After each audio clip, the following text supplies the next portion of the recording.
8 August 1942चा दिवस. गांधीजींनी इंग्रजांना छोडो भारत हा अखेरचा इशारा दिला. आखिर का आणि 42ची चळवळ सुरू झाली. चळवळ तहरीक वनवा पसरावा तशी ते देशभर पसरली. वनवा आग याच काळातील एक मध्यरात्र सगळीकडे सामसूम झाली होती. सामसूम सन्नाटा. एक व्यक्ती अंधारात सावधपणे चालली होती. व्यक्ती शख्स एका घरापुढे ती थांबली. आजूबाजूचा कानोसा घेतला. कानोसा खबरदारी. अब तर्जमा देखेंगे. 8 अगस्त 1942 को गांधी जी ने अंग्रेजों को भारत छोड़ो का आखिरी इशारा दिया और वहीं से 42वीं तहरीक शुरू हुई. इसे पूरे मुल्क में आग जैसा फैलना था वैसे वो फैल गई. इसी ज़माने की एक आधी रात को हर जगह जब सन्नाटा हो गया था, एक शख्स अंधेरे में मोहतात अंदाज में जा रहा था. वो एक मकान के सामने रुक गया. आसपास की खबरदारी ली. आपल्याला कुणी पाहत नाही अशी खात्री झाल्यावर तिने हळूच दाराची कडी वाजवली. खात्री, यकीन. दार उघडले गेले. आतल्या माणसाला कंदिलाच्या प्रकाशात एक थकला भागलेला चेहरा दिसला. कंदील, लालटेन, प्रकाश, रोशनी. थक, भागलेला, उदास. त्याच्या डोळ्यात भर्रकन अनेक भाव चमकून गेले. भाव, जज्बात. धस्तावलेला तो चेहरा पाहून आतल्या माणसाने कंदील चटकन बारीक केला. आलेल्या माणसाला आधी आत घेऊन दार लावले. दरवाजा आणि विचारले, पूछा, शंकर अशा वेळी कसा? मुझे कोई तो नहीं देख रहा है. ये यकीन होने के बाद उसने दरवाजे की कुंडी खटखटाई. दरवाजा खुला. अंदर के आदमी को लालटेन की रोशनी में एक थका हुआ चेहरा नजर आया. उसकी आंखों में बहुत सारे जज्बात चमक गए. वो चेहरा खौफजदा देखकर अंदर वाले शख्स ने जल्दी से लालटेन कम कर दी. आए हुए आदमी को उसने अंदर ले जाकर दरवाज़ा बंद किया और पूछा, शंकर कैसे आए? अब्दुल मला आसरा हवाई. आसरा, सहारा.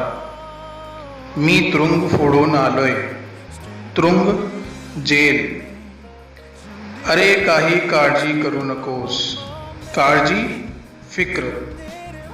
या अब्दुलच्या घरात तुझा विश्वासघात होणार नाही. विश्वासघात, धोका. म्हणूनच मी तुझ्याकडे यायचे धाडस केले. धाडस, हिम्मत. पोलीस माझ्या शोधात असू दे. या घरात दुसरे कोणी आहे याचा पत्ता देखील लागणार नाही कोणाला. पण भावी, तिला जे सांगायचे मी सांगेन. सांगणे, बोलना. तू निर्धास्त राहा. निर्धास्त, बेफिक्र. तुला भूक लागली असेल, जेवण कर आणि शांत झोप. शांत, पुरसुकून. फार दमलेला दिसतोस. दमलेला, थका हुआ. अब्दुल्ला, मुझे पनाह की ज़रूरत है. मैं जेल तोड़कर आया हूँ. अरे आप फिक्र ना करें. इस अब्दुल्ला के घर में आपके साथ धोखा नहीं होगा. इसीलिए मैंने आपके पास आने की हिम्मत की. पुलिस मेरी तलाश में होगी. अरे रहने दो. इस घर में कोई और भी है, किसी को पता भी नहीं चलेगा. लेकिन भाभी, मुझे जो कहना है मैं उसे कह दूंगा. तुम पुरसुकून रहो. आपको भूख लगी होगी, खाना खाओ और सुकून से सो जाओ. आप बहुत थके हुए नजर आ रहे हैं। अब्दुलने शंकरला स्वतःच जेवण वाढले, त्याच्या झोपण्याची व्यवस्था करून दिली। वाढले, दिया, पेश किया, व्यवस्था, इंतजाम। शंकर निश्चिंत मनाने झोपी गेला, निश्चिंत, बेफिक्र। अब्दुलची पत्नी जैबून पहाटे उठली, पहाटे सुभा। नेहमीप्रमाणे रोजची कामे ती आटपू लागली, नेहमीप्रमाणे, हमेशा की तरह। अब्दुल गंभीरपणे जैबून समोर उभा राहिला। इतक्या सकाळी आपला नवरा कसल्या विचारात गडलाय हे तिला कळेना। सकाळी, सुबह, नवरा, शोहर। अब्दुल ने खुद शंकर को खाना दिया, उसका सोने का इंतजाम किया और शंकर बेफिक्र सो गया। अब्दुल की बीवी जैतून सुबह उठी, हमेशा की तरह वो रोज़मर्रा के काम करने लगी। अब्दुल संजीदगी से जैबून के सामने खड़ा हुआ। जैबून नहीं जानती थी कि उसका शोहर सुबह सवेरे क्या सोच रहा है। एवढ्यात अब्दुल तिला म्हणाला, जैबून, काल रात्री आपल्याकडे जो पाहुणा आला आहे ना, पाहुणा, मेहमान, म्हणाला, कहा, तो कोण आहे माहीत आहे? तो एक क्रांतिकारक आहे, क्रांतिकारक, इन्क्लाबी। तो आपल्या घरात आलाय हे कोणालाही करता कामा नये, म्हणून त्याचे जेवण सुद्धा त्याच्या खोलीतच देत जा। तो असेपर्यंत दुसऱ्या कोणालाही आपल्या घरी बोलवू नकोस, म्हणून, इसलिए,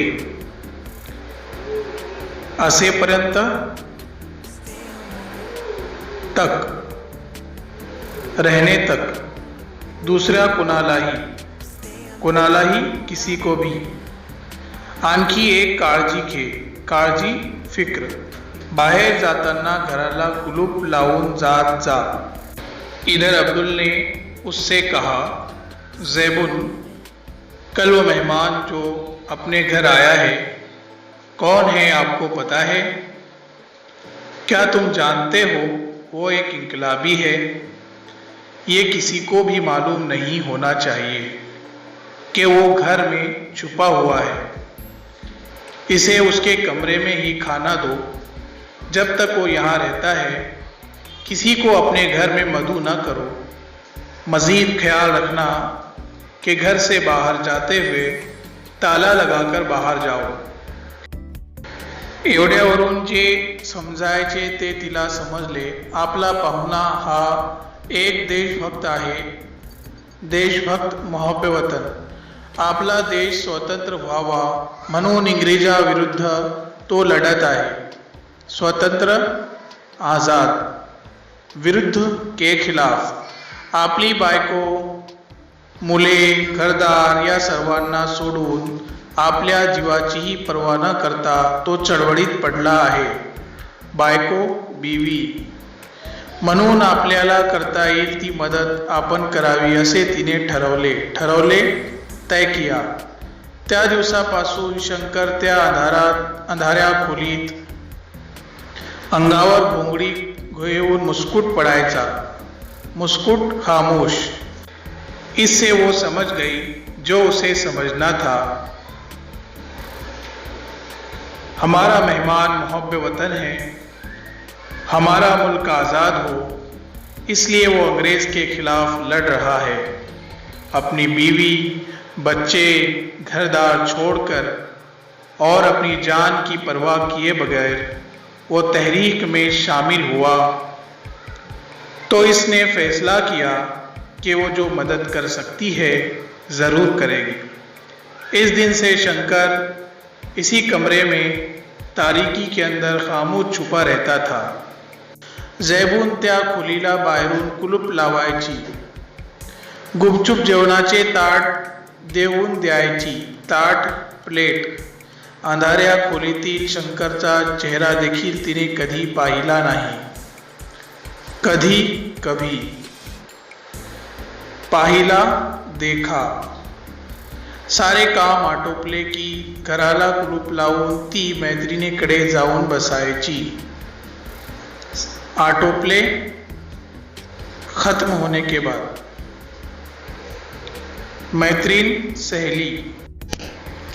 पोलीस दिसला की कडेवरच्या मुलीला क्षणभर घट्ट छातीशी धरायची, मनात धास्तावून जायची. क्षणभर लम्हे के लिए धास्तावून डर जाना. ज़ैबुन उस कमरे में बाहर से ताला लगा देती, खामोशी से खाने की प्लेट उसे देती. इसने अंधेरे कमरे में शंकर का चेहरा भी कभी नहीं देखा था. सड़क पर पुलिस को देखती तो रास्ते पर लड़की को लम्हे के लिए अपने सीने से लगा लेती. वो खौफजदा हो जाया करती थी. शंकरला परत पकडण्यासाठी इंग्रज सरकार पाळत ठेवून होते. पाळत ठेवून नजर रखना. त्याला पकडून देणाऱ्यास मोठे बक्षीसही जाहीर केले होते. बक्षीस इनाम.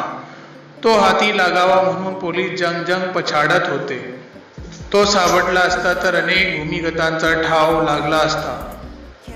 ठाव पता म्हणून पोलीस शंकर सारख्या कार्यकर्त्यांच्या मागे हात धुवून लागले होते. हाथ धो लगातार पीछे पड़ना. अनेक बहुत सारे. शंकर सारख्या भूमिगतांना एकाच घरात फार दिवस आसरा घेणेही धोक्याचे असते. ब्रितानवी हुकूमत शंकर को वापस पकड़ने के लिए उस पर नज़र रखे हुए थी. उसको पकड़कर देने वाले को एक बड़े इनाम का भी ऐलान किया था. पुलिस उसे पकड़ने के लिए हर तरफ उसे ढूंढ रही थी. अगर वो मिल जाता तो उसके साथ बहुत से इनकलाबियों का पता चल जाता.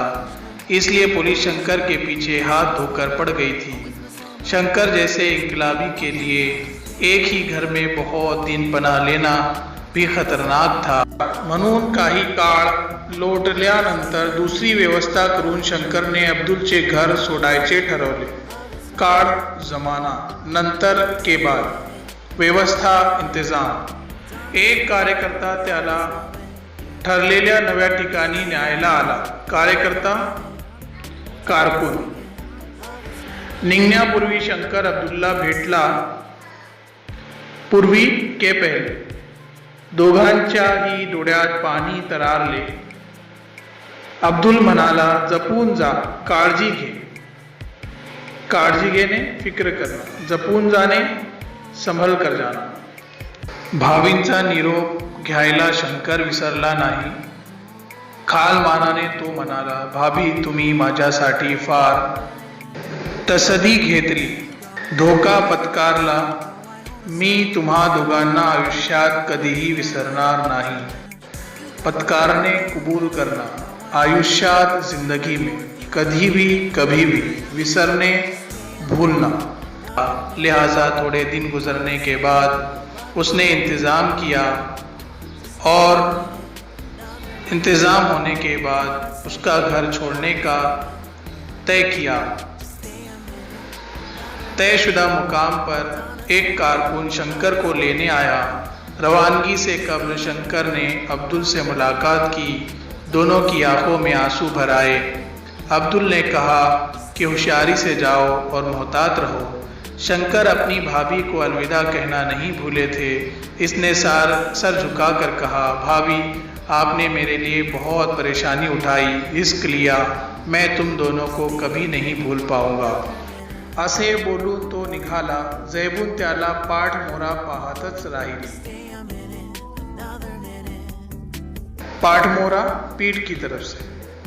आजवर अंधाऱ्या खोलीतच तो पडून राहिल्याने आपण त्याला कधी धड पाहिलेले नाही असे तिच्या मनात येऊन गेले. मनात दिल में. 15 ऑगस्ट 1947 रोजी भारत स्वतंत्र झाला. सगळीकडे कसे चैतन्य पसरले. चैतन्य, रोषणाई. आनंदी आनंद झाला. आनंद, खुशी. भूमिगत कार्यकर्त्यांचा सत्कार करण्यात आला. अब्दुलने या समारंभात उत्साहाने भाग घेतला. उत्साहाने, दिलचस्पी से. ज़ैबुल्लाह ही सोबत नेले, सोबत साथ में। ऐसा बोलकर वो निकल गया। ज़ैबुन ने उसे पीछे से देखा और सोचा कि आज तक ये तारीकी कमरे में पड़ा हुआ था, मैंने इसको नहीं देखा। 15 अगस्त 1947 को हिंदुस्तान आज़ाद हुआ। हर तरफ रोशनाई फैल गई, खुशी का माहौल था। इनकलाबी कारकुनान को खैर मकदम किया गया। अब्दुल ने जोश खरोश से तकरीब में हिस्सा लिया, यानी शिरकत की। ज़ैबुन को भी साथ लिया। व्यासपीठावर सर्व भूमिगत कार्यकर्ते बसले होते। व्यासपीठ स्टेज। अब्दुल ने गमती ने ज़ैबुल्लाह विचारले, गमती ने मजाक से, यातला कुठला भूमिगत आपल्याकडे राहिला होता, हे सांग बघू, सांग बोल। साऱ्या भूमिगताकडे ज़ैबुनने नजर टाकली। साऱ्या सब, पण छे त्यातला कोण आपल्या घरी राहिला होता हे काही तिला ओळखू आले नाही। ओळखू, पहचान में। तमाम इनकलाबी कारकुनान स्टेज पर बैठे हुए थे। अब्दुल ने तंजिया अंदाज में ज़ैबुन से पूछा, उनमें से कौन सा इनकलाबी कारकुन हमारे घर में मेहमान था? ज़ैबुन ने सब पर नज़र दौड़ाई, लेकिन क्या उनमें से कौन हमारे घर रुका था? ज़ैबुन शनाख्त नहीं कर पाई।